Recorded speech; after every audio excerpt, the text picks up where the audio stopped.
I rise like the sun sometimes, but then I fall. Like a black moon, I rise when the night falls. When the night falls, the mic calls, so listen, it's the ultraviolet rays that keep me rising on the mission. I rise like the sun sometimes, but then I fall.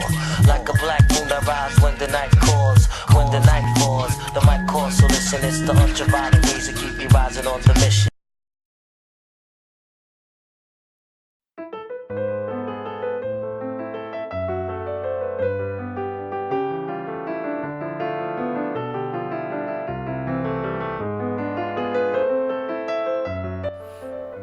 What up, hype beasts? You already know who it is. It's your boy back with another NBA team breakdown. This one goes out to my Dallas Mavericks hype beast out there, man. The Dallas Mavericks playoff drought is over. The Mavs last made the playoffs in 2016. And even with that, the last 4 playoff appearances ended in the first round and out. We are a long way away from those days when Dirk held that Larry O'Brien trophy high above his head. Now, Dirk is still around, but he's old man Dirk now. Luka Doncic is the wave of the future.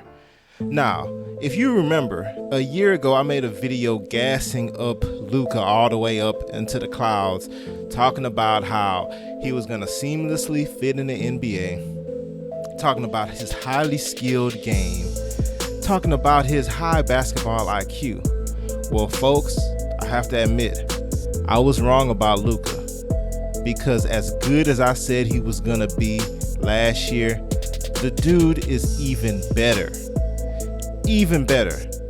As a rookie, he took the league by storm with his cold-blooded game winners, with his step-back dribble highlights, with his surprisingly athletic highlights.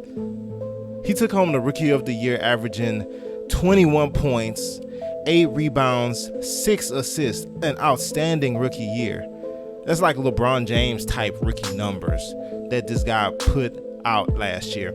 And this year he's coming back with a more elite body. If you look at all the pictures, it looks like he lost a ton of weight, and this guy's going to be even better than last year.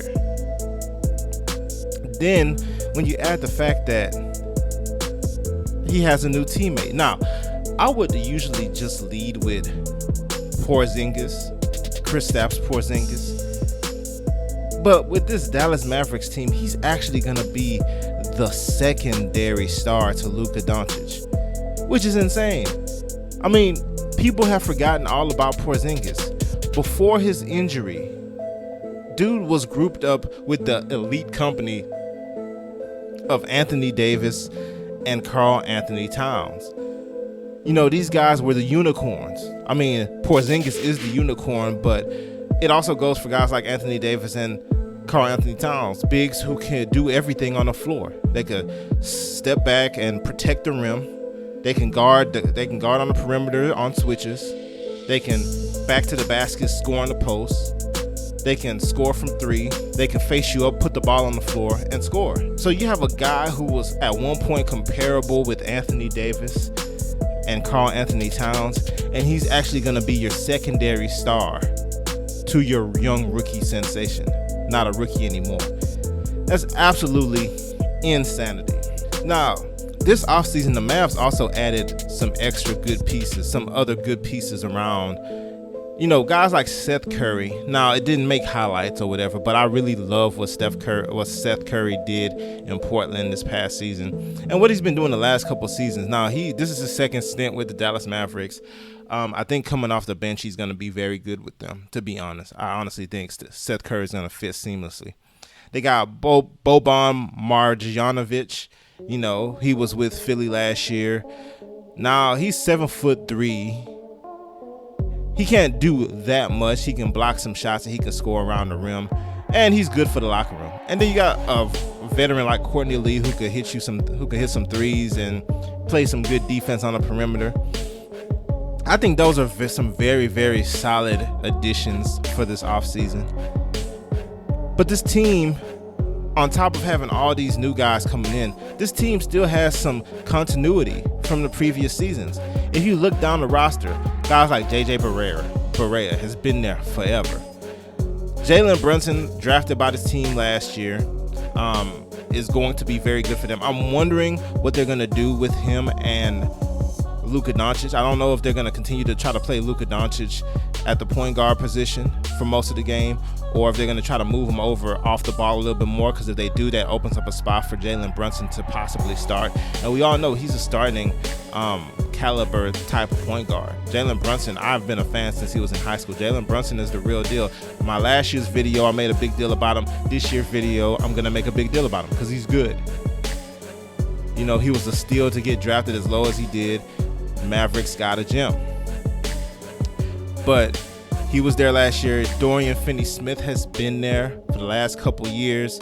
Devin Harris was there a long time ago, got traded, came back, has been there for the last couple years. Salah Mejri has been there for a while. You know what I mean? Dwight Powell has been there. All these guys have been there for the last couple seasons. These down seasons that they had, these guys have been there. These guys have been a unit. That's continuity. That's important in the NBA. Especially in this new league where all these guys, all these duos are coming out. They're trying to, fit talent together, see how they can figure it out. These Mavericks, this bench, they have been together and they have it figured out. So I think that's another advantage for the Dallas Mavericks. And then there's a couple wild cards on this team as well. Guys like Tim Hardaway Jr., man.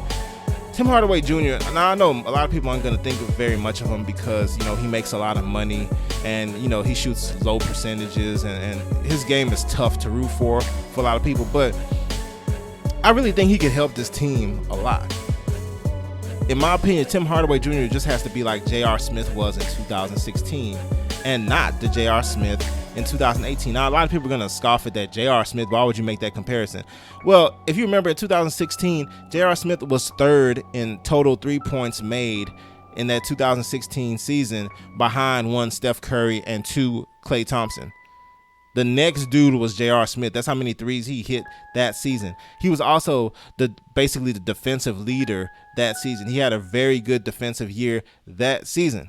This is what Tim Hardaway Jr. needs to do. He needs to be J.R. Smith, how he was in 2016. He'll get a lot of minutes and he'll be a key contributor. But you definitely don't want to be like J.R. Smith in 2018 because we all know how that ended up. The other wild card, in my opinion, for the Dallas Mavericks is Justin Jackson. Now, they traded a very good piece. Now, I don't know how good Harrison Barnes was going to be for the Dallas Mavericks going forward, but, they got him. He was a key piece for their down years. I mean, he picked up the scoring load or whatever. Take from that what you will, but he did do that. So Dallas Mavericks got Justin Jackson, a young player, and I just think he needs to find his game. I think he could be good. I think he could be one of those type of, I want to say Sean Marion type of guy. That's what his body looks like. He's about the same height, similar wingspan. Even kind of looks like him just a tad bit. But I feel like that's the type of player he could be. He could be one of them, or maybe not. I don't know that he'll be that type of a defender, but I feel like he could get buckets. So he needs to find his game in this league and with this team. And I think the Dallas Mavericks have quite a nice mix going on here. And I really think they could be a powerhouse in the future. But as for this upcoming year, I absolutely think the playoff drought is over. Dallas Mavericks going to be a playoff team. A few years from now are going to be a powerhouse out west that people are going to have to contend with. Anyway, let me know what you guys think down below in the comments section about the Dallas Mavericks. What do you think about the retooling that they've done and how far are they going to make it this year? Let me know down below. All right, see you next time.